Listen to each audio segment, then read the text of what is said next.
എല്ലാവർക്കും നമ്മുടെ പുതിയ വീഡിയോയിലേക്ക് സ്വാഗതം. ഇന്നത്തെ നമ്മുടെ റെസിപ്പിയെ 2 മാമ്പഴവും അതുപോലെ തന്നെ തേങ്ങയും വെച്ചിട്ട് നമ്മൾ ബേക്കറികളിൽ നിന്നൊക്കെ വാങ്ങിക്കുന്ന ഒരു സ്വീറ്റ്സ് ഇല്ലേ, അതുപോലെ തന്നെ നല്ല ടേസ്റ്റിലും സിമ്പിളായിട്ട് നമുക്ക് വീട്ടിൽ ചെയ്തിട്ടെടുക്കാൻ പറ്റിയൊരു സ്വീറ്റ്സ് ആണ് കേട്ടോ. അപ്പം നമുക്ക് അതിൻ്റെ റെസിപ്പി ഒന്ന് കണ്ടു നോക്കാം. കൂടാതെ ഈ ഒരു വീഡിയോ കണ്ടുകൊണ്ടിരിക്കുന്ന സമയത്ത് നിങ്ങൾക്ക് ഇഷ്ടപ്പെടുവാണെങ്കിൽ മറക്കാതെ തന്നെ ഒരു ലൈക്ക് ബട്ടണും കൂടി ഒന്ന് ക്ലിക്ക് ചെയ്യണേ. ചാനൽ ഇതുവരെയായിട്ട് സബ്സ്ക്രൈബ് ചെയ്തിട്ടില്ലെങ്കിൽ ഒന്ന് സബ്സ്ക്രൈബ് ചെയ്ത് സപ്പോർട്ടും കൂടി ചെയ്യുക. അപ്പോൾ അതിനായിട്ട് നമുക്ക് ആദ്യം തന്നെ ഇതിലേക്ക് വേണ്ടത് മീഡിയം വലിപ്പമുള്ള 2 തേങ്ങ ഞാനിവിടെ എടുത്തിട്ടുണ്ട്. ഇതുണ്ടല്ലോ, ഇതുപോലെ മുഴുവനായിട്ടുള്ള തേങ്ങ എടുത്ത് ഇതുപോലെ നമ്മളൊന്ന് പൂളി വേണ്ടിട്ട് എടുക്കാൻ വേണ്ടിയിട്ട്.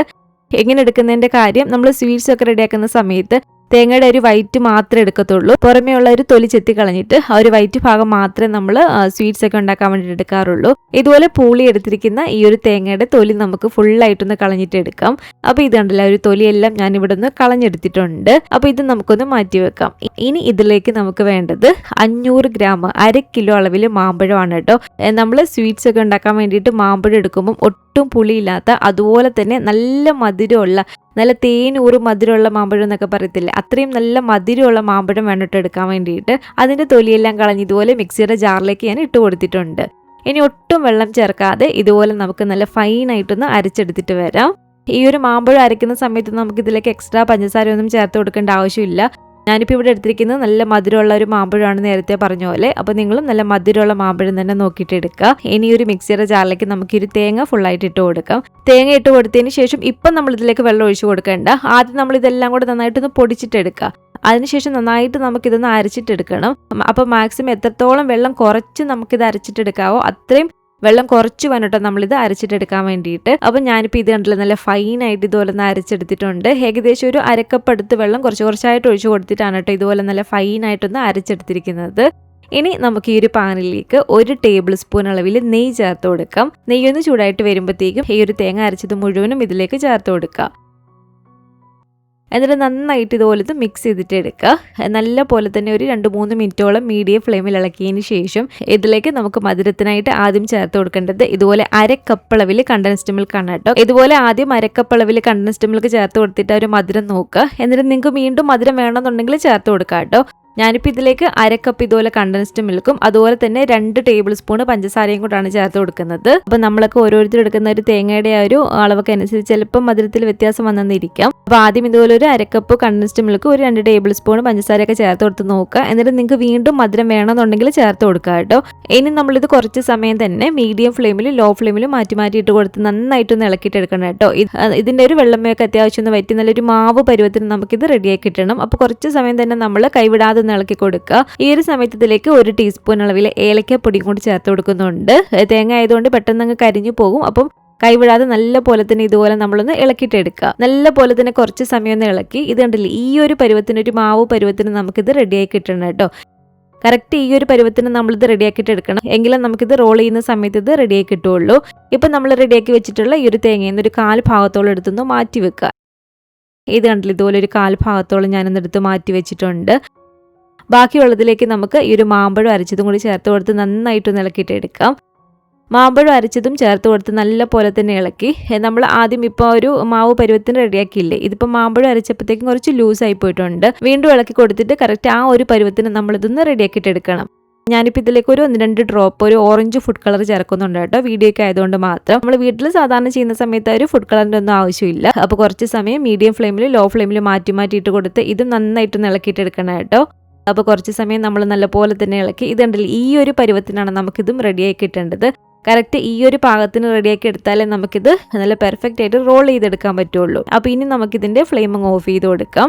ആദ്യം നമ്മൾ ഇതുപോലെ റെഡിയാക്കി വെച്ചിട്ടുള്ള ഒരു തേങ്ങയുടെ ഒരു കൂട്ടില്ലേ, അത് ഇതുപോലെ നമ്മൾ നീളത്തിലൊന്ന് റെഡിയാക്കിയിട്ട് എടുക്കാം കേട്ടോ. ഇതുണ്ടല്ലോ, ഇതുപോലെ നീളത്തിലൊന്ന് റെഡിയാക്കി എടുത്തതിന് ശേഷം ഈ ഒരു ബട്ടർ പേപ്പർ വെച്ചിട്ട് തന്നെ നമ്മൾ ഇതുപോലെ ഒന്ന് മടക്കിയിട്ടെടുക്കുക.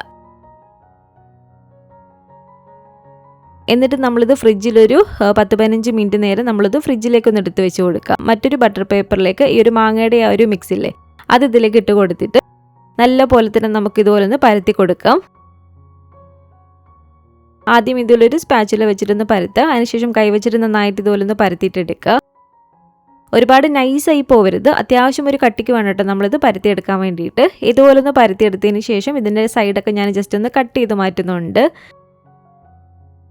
ഇതുപോലെ ഒന്ന് കട്ട് ചെയ്ത് മാറ്റിയതിന് ശേഷം ആ ഒരു കട്ട് ചെയ്ത ഭാഗം തന്നെ ഇതിൻ്റെ ഒരു സെൻറ്റർ ഭാഗത്തേക്ക് ഒന്ന് വെച്ച് കൊടുത്തിട്ടുണ്ട്. ഇനി ഇതിൻ്റെ മുകളിലേക്ക് നമ്മളൊരു 15 മിനിറ്റോളം ഫ്രിഡ്ജിൽ വെച്ചിരുന്ന ഈ ഒരു തേങ്ങയുടെ ഒരു കൂട്ടില്ലേ അത് നമുക്ക് ഇതിൻ്റെ മുകളിലേക്ക് വെച്ച് കൊടുക്കാം. ബാക്കി വരുന്ന ഒരു ഭാഗം ഒന്ന് കട്ട് ചെയ്ത് മാറ്റിയിട്ടുണ്ട് കേട്ടോ. ഇനി ഇത് വീണ്ടും ഇത് കണ്ടില്ല ഇതുപോലെ ഈ ഒരു രീതിക്ക് നമ്മളൊന്ന് റോൾ ചെയ്തെടുത്താൽ മതി പതിയെ ഒന്ന്.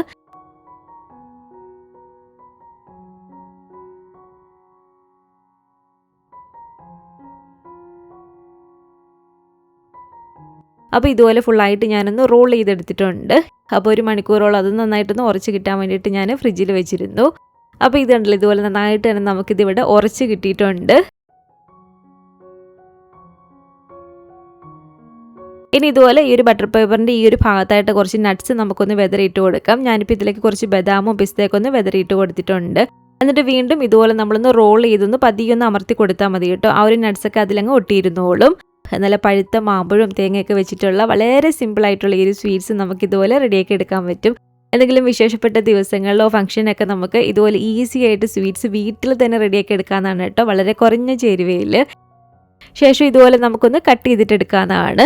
ഇതിന് നിങ്ങൾക്ക് ഇങ്ങനെ റോൾ ചെയ്യാൻ ബുദ്ധിമുട്ടുണ്ടെങ്കിൽ ആദ്യം നമ്മളൊരു മാങ്ങയുടെ ഒരു കൂട്ട് രണ്ടായിട്ടൊന്ന് ഡിവൈഡ് ചെയ്യുക. എന്നിട്ട് പ്ലേറ്റിൽ ആദ്യത്തെ ഒരു പോർഷൻ നന്നായിട്ടൊന്ന് പരത്തിയതിന് ശേഷം അതിൻ്റെ മുകളിലേക്ക് നമ്മൾ തേങ്ങയുടെ ഒരു കൂട്ടൊന്ന് പരത്തി കൊടുക്കുക. വീണ്ടും അടുത്ത ഒരു മാങ്ങയുടെ ഒരു പോർഷൻ നന്നായിട്ട് ഫുള്ളായിട്ട് പരത്തിയതിന് ശേഷം നമുക്കിത് സെറ്റ് ചെയ്തിട്ട് അങ്ങനെ കട്ട് ചെയ്തിട്ട് എടുക്കാമെന്നാണ് കേട്ടോ പ്ലേറ്റിൽ. ഇതുപോലെ റോൾ ചെയ്യാൻ ബുദ്ധിമുട്ടുണ്ടെങ്കിൽ. അപ്പോൾ ഇതുണ്ടല്ലോ ഇത്രയേ ഉള്ളൂ. നമ്മൾ ബേക്കറിയിൽ നിന്നൊക്കെ വാങ്ങിക്കുന്ന പോലെ നല്ല രുചിയുള്ള ഈ ഒരു സ്വീറ്റ്സ് ഈസി ആയിട്ട് നമുക്ക് വീട്ടിൽ ചെയ്തിട്ടെടുക്കാൻ പറ്റും. ഉണ്ടാക്കി നോക്കിയിട്ട് നിങ്ങളുടെ അഭിപ്രായങ്ങളൊക്കെ മറക്കാതെ തന്നെ നമ്മുടെ കമന്റ് ബോക്സിൽ ഒന്ന് വന്ന് അറിയിക്കുക. അതുപോലെ തന്നെ ഈ ഒരു വീഡിയോ ഇഷ്ടപ്പെട്ടെങ്കിൽ മറക്കാതെ തന്നെ ഒരു ലൈക്ക് ബട്ടണും കൂടെ ഒന്ന് ക്ലിക്ക് ചെയ്യുക. നിങ്ങളുടെ ഫാമിലിയും ഫ്രണ്ട്സും ഒക്കെ ആയിട്ട് നമ്മുടെ ഒരു വീഡിയോ ഒന്ന് ഷെയർ ചെയ്ത് കൊടുക്കുക. പുതിയതായിട്ട് ഈ ഒരു ചാനൽ ആരെങ്കിലും കാണുന്നുണ്ടെങ്കിലും ഇതുവരെയായിട്ടും ഈ ഒരു ചാനൽ സബ്സ്ക്രൈബ് ചെയ്തിട്ടില്ലെങ്കിലും താഴെ കാണുന്ന ഒരു സബ്സ്ക്രൈബ് ബട്ടണും കൂടി ഒന്ന് പ്രസ് ചെയ്ത് സപ്പോർട്ട് ചെയ്യണേ. കൂട്ടത്തിലെ കാണുന്ന ബെല്ലൈക്കണും കൂടെ ഒന്ന് ക്ലിക്ക് ചെയ്ത് അതിൽ ഓൾ എന്നൊരു ഓപ്ഷൻ തന്നെ കൊടുക്കുകയാണെങ്കിൽ ഞാൻ പുതിയ റെസിപ്പികളൊക്കെ ഇടുന്ന സമയത്ത് നിങ്ങൾക്ക് അതിൻ്റെ നോട്ടിഫിക്കേഷൻ കിട്ടുന്നതായിരിക്കും. ഇൻഷാ അല്ലാഹ് വീണ്ടും നമുക്കിതുപോലെ നല്ലൊരു റെസിപ്പി ആയിട്ട് കാണാം.